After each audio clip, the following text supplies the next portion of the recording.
Good afternoon and welcome to Mike and the Hoss on Wolfeboro Community Television. I'm Mike Danais. And I'm Charlie Hossack. Charlie, we did not do a very good job getting in a guest this week. No, we did not.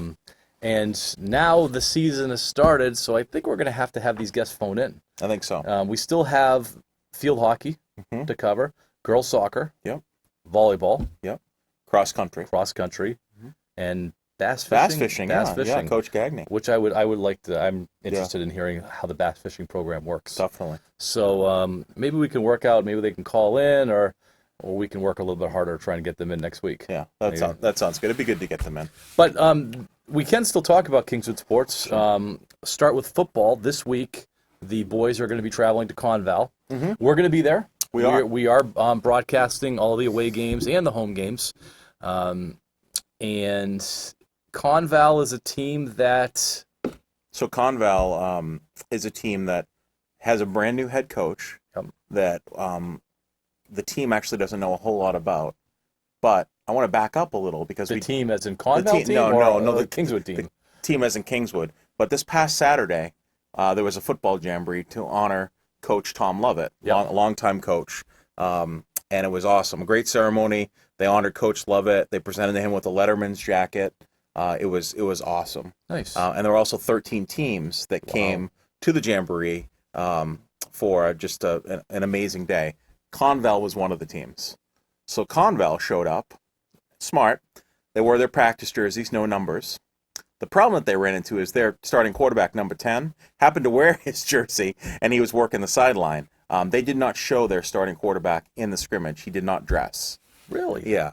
New coach. That's a lot of gamesmanship. A lot of gamesmanship early in the high school. Yeah, new season. coach. The numbers of what they brought appeared to be pretty low.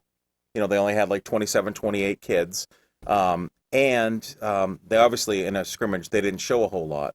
So let's back this up to the quarterback. Yeah. Sure.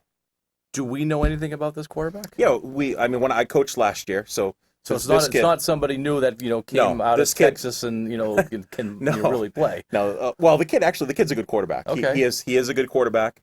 He can throw, he can run, and he's definitely someone that I know that the football team is preparing for. But enough of a weapon that you have to keep him secret on the sidelines during a scrimmage? No, I think that whole thing was, like you were saying, the gamesmanship, showing up without any numbers. I mean, they were like the only team. Really, most people, including Kingswood, put on a game jersey. I mean, even Kennett had their game jerseys on. So it was just something, something that this coach just wanted. He didn't want to show anything. Did Kingswood play Conval? No. But Kennett did. So the way it was designed, so Kennett and Conval did get a chance to play each other, and then there was kind of a round robin, and Kennett and Conval played each other again. So they played each other twice? Yes, they did. Yeah, because it was a 25-minute running time type thing. So we, not we, but the collective we, I happened to be there. Got a good chance, or got an opportunity to see Kennett and Conval. We also got a chance to see Merrimack Valley, who was also there. So those are all teams that obviously Kingswood will be playing this season. All right, so let's back this up. Now that you've seen Conval, how do you feel about the Knights' chances? I'm making a prediction right now. Kingswood football is going to be 1-0. Kingswood football is an all-around better team. We have a better offensive line. We have a much better defense. Our quarterbacks, our running backs. I feel confident that Friday night, when we're broadcasting this game, that Kingswood is going to come away with a win. All right. Do you have a score? Oh boy! Now you're really this is big time here. So if we're going to do this, let's do it right. Kingswood runs a ball control offense, so Kingswood's not going to score a lot. They're going to control the ball. We're looking, they're looking 6, 7, 8 minute drives. So I'm going to go out on a limb. I'm going to say. You already went on a limb. I did go out on a limb. I'm going to say Kingswood 20, Conval 8. All right, so it's a comfortable win for the Knights. That's what I'm predicting. Even with the secret quarterback that Conval has. Yeah, the quarterback, number 10 he's a good quarterback, great athlete. So no hiding him. I mean, the kid can play. All right, I am going to not make a prediction. Coach McCullough gets mad at me when I predict things, so I'm going to let it. I want to see them play because you're more familiar with the team than I am. And I've seen him play in a scrimmage, and I've also seen him play in this jamboree. So I've seen him a few times. How did Kennett do against Conval? Well, this was interesting. So Kennett looked absolutely amazing against a couple of the opponents. And I was like, oh my goodness, Kennett is the real deal. And then Kennett played Conval, and Conval didn't look good at all. And in the scrimmage, the first one was 7-6, Kennett, and then the second one was 12-12. So I was just like, wow, like, because Kennett looked really good. I mean, Kennett rolled out like 65 players, Of course, and then they had size, and I was like, wow, Kennett's back to being Kennett. And you know, Conval is a smaller team. They're quick. They typically run this. In the past they've run the spread. They showed a little spread. So I mean, we don't really know what we're going to see Friday night, which is exciting. So they're prepping and preparing for a little of everything. I'm looking forward to it. I don't want to consider myself a jaded fan at this point, Sure. but I'm looking forward to what Kingswood, because they have a new coach, because they have a new offensive system, because they have a new culture. Probably be a good way to say it. Coach McCullough, he's the offensive line coach, right? Is he still the offensive line or line coach? He's not doing line. Coach Ball is doing line. Gosh, I don't even know what Coach McCullough's doing. I'm sure he's helping with the line. Definitely a line. He's a line guy. And he's obviously an important part of the football program here, and he's eternally optimistic. Yes. And it's nice to see a little jump in his step as he goes through the halls right now, because he's pretty excited about what's happening. His son's the quarterback. Jackson's starting quarterback. The interesting thing is the excitement, and I know that you didn't have a chance to be there for the first scrimmage against Epping Newmarket, and then for the Jamboree, but people are coming to watch Kingswood football. There are more fans at a scrimmage during a weekday night than I've seen on a Friday night. Good. So there's a lot of excitement around Kingswood football. I think Coach Landry's doing a great job. He's got a great coaching staff, and the kids are buying in. And I don't know. I know that I'm drinking some of the Coach McCullough Kool-Aid, but I'm optimistic. He drinks a lot of that too. So I mean, he's such a good person to have in the program. And I know we're touting Coach McCullough's thing, but he's so positive and he's so great with the kids. I'm hoping for success just for him anyway. Definitely. Soccer team played. Well, we're talking boys. We're talking boys. Yep. Played their first game. They first did. Official game against John Stark. Yep. It could have gone better. It definitely could have gone better. I mean, the score. It was 5-0. John Stark. I think John Stark made it to the quarterfinals last year. Okay. Definitely a good team. Overall, I think the boys had played a lot of soccer over the course of a week with different scrimmages and stuff, and you can definitely see that they're getting better. And one of the things that I know that Coach Nelson wanted to do is get those kids to start to play together as a team. Yep. So getting freshmen, juniors, sophomores, seniors to work together is really key. I mean, he's got 4 freshmen on the team. Oh, and some of those kids don't have a lot of soccer experience. Exactly. And they're athletic, but they don't have the soccer experience. Right.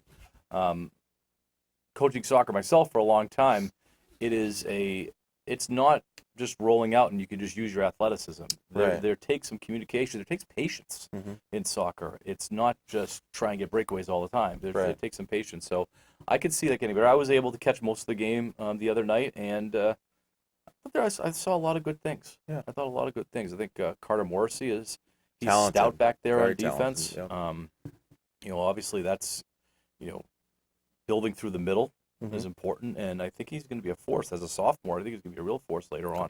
And Liam Davies, a brand new goalie. Yeah. So you had mentioned when we were watching the game the other night, you said that for all the years that you coached that soccer has changed. Yes. The game has changed. So how has the game changed? Well, when we were watching the other night, when I was coaching, there was, and this is spanning over a 20, 25-year period. Right. I just remember that we used to have the philosophy is we worked the ball down the sides, and then there was a lot of crosses, and guys had the ball and so on. Whereas I felt that in watching the game the other night, there was a lot of through balls where the defense was playing up, and the middies and so on were trying to set the forwards or strikers, whoever they were, up with those through passes. Sure. And trying to create those 1-on-1 and 1-0 battles with the goalie. Right. It's just a little bit there. Both teams were doing it. Yeah. Oh, yeah. Both teams were doing it. Both teams were playing the game, basically from the penalty box to penalty box. I have that right. Or they call it 18s. I forget which one they're calling it now. And then trying to throw the ball through. set those things up. Right. Defense played a little bit different. Neither team was really playing with a sweeper, so that brought the defense up. It was just a little bit different than what I had, and I haven't really caught a lot of those soccer games over the past few years. It's been more field hockey than anything else. Right. But it was interesting. It's again, but it comes down to patience. Soccer requires patience, right, and being able to pass the ball and not just looking automatically for the shot. So it was good to see. I'm looking forward to seeing some other games, and hopefully we're going to be broadcasting a game or two too. That'll be a lot of fun. I don't have any information on girls soccer. Do you have anything off the top of your head? Not off the. I know that they dropped their first match. Okay. But I don't have scores or updates. Okay. So that was an away game. I guess for our homework, we're going to need to catch up on. It'd be great to get Coach Robin here, Coach Kelly. Yeah. To talk about the team and meet as captain. So yeah, we'll try and do that. The golf team, this is Tuesday right now, and they're having their first match today. Oh, really? They're up at Kennett. Yeah. Okay. And I believe they take 6 golfers or 8 golfers, and then they keep the top 5 scorers, something like that. Mm-hmm. But it's good. They have, that's a pretty young team too.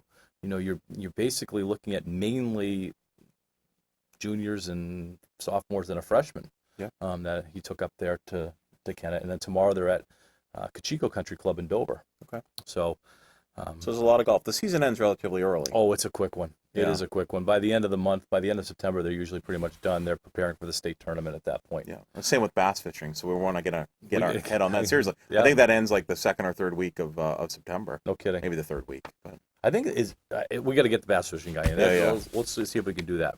All right. So, are we missing any Kingswood Sports? Anything that we want to talk about with Kingswood Sports before we move on to?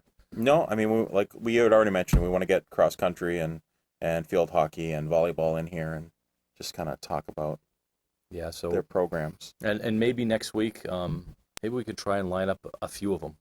Definitely, because now they're all practicing, so we could probably grab a coach for a few minutes. For a few minutes here and there. Yeah. I think that would be great.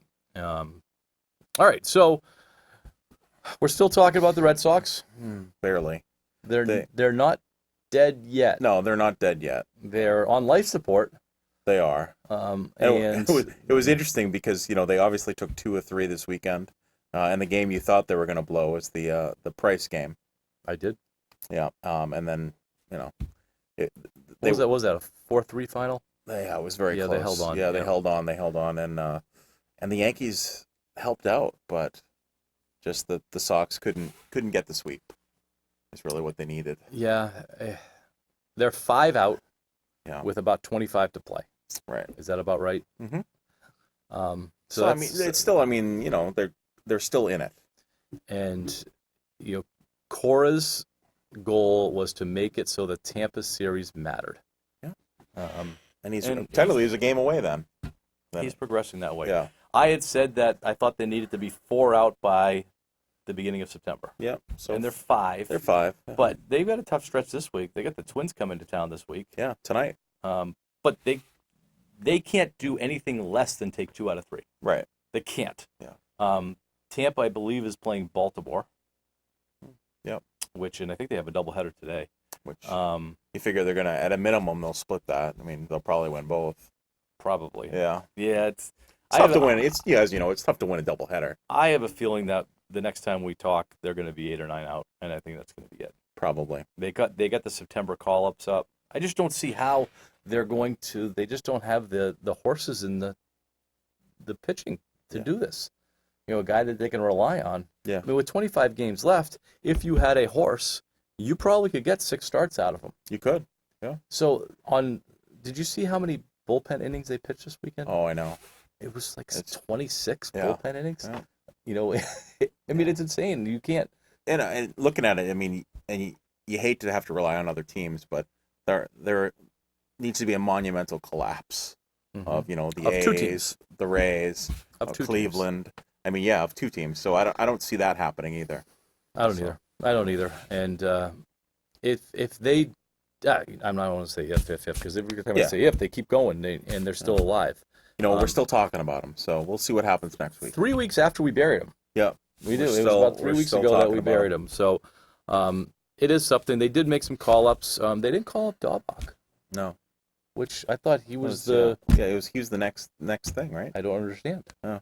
Interesting. It looks like Dombrowski's gone.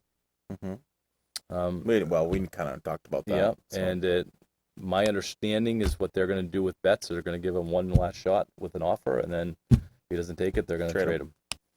And I'm okay with that. I'm okay with it too. I think they actually waited a little too long on trading him. Yeah, I wish they would have done it back at the July 31st deadline. It looks like Jackie Bradley's probably going to get traded. But now if Martinez opts out, the general feeling is that you have enough if you lose 2 out of those 3 guys. Right. But if you lose 3 out of those 3, right, that's a third of your lineup, 2/3 of your outfield. Yeah, which sometimes all of it when Benintendi's hits. So it's looking like if you were to lose all 3, you're talking about 2, 3, 4 years of kind of a rebuild and reset. So it's going to be a long few years in Red Sox nation. Should Boston ever have to rebuild? Never should. Not with the money they spend. Exactly. Absolutely. So. I think it's a complete failure, and I'm going to put it all on one guy. Dombrowski. I am. Yeah. I think that his model for winning is so against what got the Red Sox here. What got the Red Sox here was believing in bullpen. It was Moneyball. It was Theo's plan back in 03, 04 when it started, and having that consistent approach, not throwing everything at it for a Larry Anderson trade or something like that. It was, that's dated me a little bit. That's 1989. Larry Anderson. Yeah. But just having that consistent approach through building. Now, when Theo was the general manager from 04 to 11, the Sox, if they weren't in the playoffs, they just missed the playoffs. Right. When Theo left, then things started to crumble, and they had a couple last place finishes. Now, granted, they won last year, and it's hard to not say that that's the most valuable thing, and it's worth it. But I don't think it's worth having crummy years afterwards. No, I was gonna say, is a World Series win worth 5 or 6 bad years? I think if you're Kansas City, it is. I think if you're San Diego, it is. Tampa, it is. But when you're the Boston Red Sox, who has the highest payroll in the league, right? Shouldn't you be able to do both? Shouldn't you be able to build your farm system and sign guys? Yeah. I mean, the Red Sox, there's an expectation they're going to be in the playoffs every year, similar to the Patriots. Yeah. That is if you don't make the playoffs, you failed. I guess if you don't make the Super Bowl, it's a Super Bowl. But well, that's a good segue. Let's go to the Patriots. Sure. And I think what you're saying is 100% true. They have set the bar so high for football teams that they're the only team that can match it. Right. They're the only team that goes in for the last 20 years, year after year, setting the bar of we have to be in the Super Bowl or if it's a failure. And they get there half the time, which is ridiculously amazing. So they big cuts this past weekend. Yeah, I went to the Thursday night game. Oh, that's right. I went to the want Giants to talk about game. that one? Yeah, it was a lot of fun. Against the Giants. Pats lost 31-29, but it was a great experience. We brought someone that was a Giants fan, which was fun, and it was amazing because the game, you probably saw it. It ended in the last second. Yep. And the atmosphere of Gillette Stadium, the 4th preseason game, felt like a regular season game. It was just amazing. The fans were out of control, going nuts. It was just a great atmosphere. Zolak, who broadcast the game, Scott Zolak, who broadcast the game, mentioned that what's cool about the 4th preseason game is that often there's many fans that are there that don't go to the regular season games. Right. For whether it be cost or where timing or whatever. And that those fans, this is their Super Bowl for them going to the game. And so it makes sense what you're saying. Yeah. I've been fortunate to go to a few Patriots games, and it's certainly an event. It's an all-day event. It is. It's exhausting. Yeah. I mean, between, for us up here in Lakes region, traveling down there. Yeah, I mean, traffic was incredible, and, you park a mile and a half away, and it's a lot of money, but, it's just... It's a lot of money. We rolled in, it was a 7:30 game, and I didn't get back to Wolfeboro until 2:30 in the morning, but it was worth it. It was worth the whole thing, and it was actually worth it for the young Giants fan who got a chance to see the Giants and got a chance to see them win. Good. So That's it's good. not going to be a lot of winning in the regular season.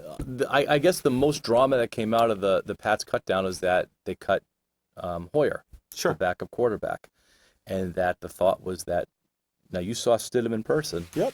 Is he the real deal? Well, I mean, in the fourth preseason game, Stidham was playing against second and third stringers. So, I mean, he was fine. He was fine. I mean, he's a good quarterback. I mean, I'm not Bill. I mean, Bill sees something obviously in him, and that is, is Jarrett Stidham, is he as good as Garoppolo was as a backup? I don't know. Is he going to be heir apparent to Tom Brady? I don't know either. I mean, we had joked about that, and you're saying that Brady's replacement might be a senior in high school or freshman in college or something. So theoretically, he could be a senior in high school right now. Yeah. If he plays 3 more years, they have to do 3 years of college, right? In college football. Yeah, to be able to. It's 3 years. So who knows? Is he a good quarterback? Yeah, I mean, I think so, but he hasn't really been tested. So, I was happy that Hoyer, found a home. I mean, something, we're going to see. And money. He got, what did he sign? $3 million, guaranteed $9 million, but guaranteed $12 million deal. And he was not, I think he only had 1 year at $3 million with the Patriots. Yeah. So he's going to be Brissett's backup, and Brady was interviewed today, and he didn't seem real happy about it. Yeah. That Hoyer was gone. He was happy for him. Yeah. But overall, he talked about how much Hoyer helps him. Mm-hmm. Think about it in practice. I mean, the work that Hoyer does, and I think Tom and Brian Hoyer are friends. I also think, though, that most other teams, they would appease that quarterback, keep his friends around. They would have kept Wes Welker around, because remember, Brady was upset that they traded Wes Welker. Sure. Yeah. Logan Mankins. They would have made sure that they. And so what ends up happening is that you keep these guys, you keep the quarterback happy, and then the team itself deteriorates. Right. And so, Belichick doesn't care if Brady's happy. Right. He doesn't. It's just he treats Brady. And there's some stuff that I read this week. Even to this day, 20 years in, 9 Super Bowls, 6 wins, MVP, blah, blah, he treats Brady like he is a second-year offensive lineman. Mm-hmm. Yeah. But I mean, credit goes to Brady that Brady allows him to do that. Right. Because I think there's so many other. I don't know if anybody else would allow him to do it. No. I mean, do you see Des Bryant down in Dallas allowing to be coached like that? And this was years ago, but I remember Belichick saying when he was talking about Brady, which he doesn't do very often, he says he allows me to coach him. And that's a credit to Brady. It's a credit to Brady, but it's also something that every single young athlete should hear, that even the Bradys of the world, the greatest of all time, know that they want to get better and they don't know everything, and so they look to be coached. I mean, how many times have we taken on kids to our baseball team or whatnot, and that they're too good, for us, right, and they don't want to be coached because they want to be coached by somebody else, and so on. And I know that the coaches at the high school deal with that, because kids are playing some AAU league about with some ex minor league or some ex professional thing, and that's who they want to be coached by. So they don't listen to the coaches here. But every coach can contribute something to their success, and I think listening to Brady, and this is a guy that is the most decorated football player in the history of football. Right. Is that safe to say? That is safe to say. The greatest of all time, and he allows his coach to coach him. So, I mean, I think it's pretty incredible. So, opening up Sunday night against Pittsburgh. Demaryius Thomas came back. Yeah. They signed him yesterday. I don't know if you knew that. I did not know that. Okay, so Demaryius Thomas is re-signed. Okay, they re-signed him. I figured they were going to re-sign him after week 1. No, N'Keal Harry is on the IR. Okay, all right. So I know he was coming back, but I was surprised. They put him on the IR, designated to return, so he can return 6 weeks. 6 weeks to practice, 8 weeks to games. Sure. And so then they brought back Thomas, which I guess was the whole plan all along. Yeah. I'm disappointed about the N'Keal Harry thing because I was looking forward to seeing him out there. Yeah. I think we're just going to see bits of it now. He'll probably come back in week 8, but he's just not going to, how the Pats offense works. Very few guys can get in there up to speed. That's right. I mean, Josh Gordon seems to be okay. They kept Gunnar Roselski. Oh, my gosh. I mean, so watching him in the preseason game, amazing, because obviously he played offense, he played defense. I mean, in college, he was a cornerback. Right. And check this out. He was playing corner. The play was about 40 yards over there. I don't know if you saw it. I didn't. He flew over and made the tackle. I mean, it was Did he just. really? I mean, I'm the person I was with was like, that earned him a spot on the team. Just doing that, it was just amazing. So the story was he got the phone call that he was being cut.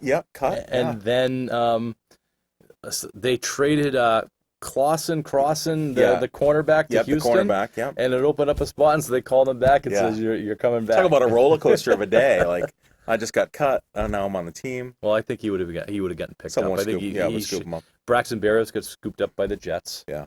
But you gotta love the Division II. I mean, you're thinking, he's a Division II football player. Yeah. And Gives hope to everybody. He must have torn up Division II. He must have.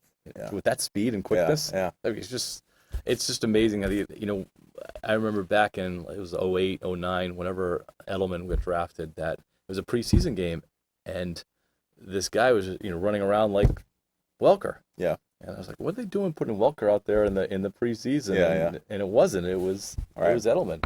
And then Edelman grew the long hair a little bit, so you could see it. It was a little bit different. But I mean, look what happened with him. And I think Olszewski is your next Edelman. Yeah. I mean, I think that's what they're going to try and Good groom to him. see. Yeah. And Edelman needs that. He got kind of hurt in that game. Mm-hmm. He came out. Yeah, he came out. I mean, he played. Gordon played, and obviously Demaryius Thomas played. But he kind of re-injured his hand. Predictions. Patriots predictions. Season or just this game? Go with this. Well, we can do both. What do you think? All right, let's start with Pittsburgh. So they're at home. They're gonna take the banner down. We're gonna see the championship banner. I think that Bill's going to have this team as ready as ever. Now, I did see something where Pittsburgh is supposed to be a lot better than people are giving them credit for. Okay. But I don't see the Patriots losing on Sunday. Mm-hmm. I see them being ready. I see them firing on all cylinders, especially the defense. Right. I'm going to say 28-14. Okay. I think it's going to be that game. I wanted to say like 38, but it seems like they're going to run the ball so much that they really want to run the ball again. Yeah. And conserve everybody. Right. And I can see that because you got a 42-year-old quarterback. Josh Gordon isn't necessarily in football shape yet. Edelman's coming off the hand. Thomas is coming off the Achilles. Yep. You don't have a tight end. Right. I could see that running is probably going to be a kind of a priority for them. So I'm going to say 28-14. All right. And I'll take Pittsburgh. No, I'm just kidding. I'll take the Patriots. Yeah. And I'm actually going to go 31-17 New England, but one or maybe even two of those touchdowns are going to be caused by the defense. Defensive touchdowns. Yeah. Okay. Yep, I can certainly see that. For the season, I'm going to put the over/under for wins. Let's start at 10.5. Really? What are you taking? I'm going to take the over. Yeah. I'm going to take the over on that. I'm going to take the over too. Yeah. If everything goes well and they're healthy, a lot of talk this week. They have the easiest schedule in the league. Again, hear that every year. It is, but I believe I know the why. AFC East. It is the AFC East, but they don't have to play themselves. Yeah. Every other team has to play the Patriots. That's a 14-2 record that goes. Where the Patriots don't have that 14-2 thing that they have to worry about. Right. They have 2-14 that they have to put down there. So, I mean, I think that data is a little bit skewed. Mm-hmm. I think it's going to be over. I think the Patriots are going to roll, barring any kind of major injuries and stuff like that. But I think they're going to roll this year. Yeah. It seems to be, you mentioned the hype around the football team at Kingswood. I feel like there's a lot of confidence and hype with this team. Definitely. Especially around the defense. Mm-hmm. They're talking 04, that kind of defense. And they were just saying this might be the best defense Belichick's ever had. So we'll see. But I also could see Belichick, intentionally laying, an egg and letting Pittsburgh score 49 to bring everybody back down to earth. Yeah. And then work from there so he has their attention in practices. Right. So, although Belichick, he's been pretty, giving a lot of praise for his team. Yeah. Which is really unlike him. It is unlike him. I mean, maybe we're seeing the end of Bill. Maybe. Yeah, all right. So we're going to get together next week, obviously. We're going to try to get some other coaches in here. Definitely. We're going to recap the Patriots game. We're going to recap the football game, which we're going to do. Yep. Talk a little Red Sox. And any other games that go on. Yeah, sounds good. Are the Red Sox going to be alive when we talk next week, or is it going to be the final nail in the coffin? I mean, I keep saying no, which means they still will be alive. Yeah, I'm going to say final nail in the coffin. All this right. week. Okay. I think so. All right, that's going to do it for us on Mike in the Hospital for Community Television. Thanks for joining in, and we'll see you next week. Go Knights. Go Knights.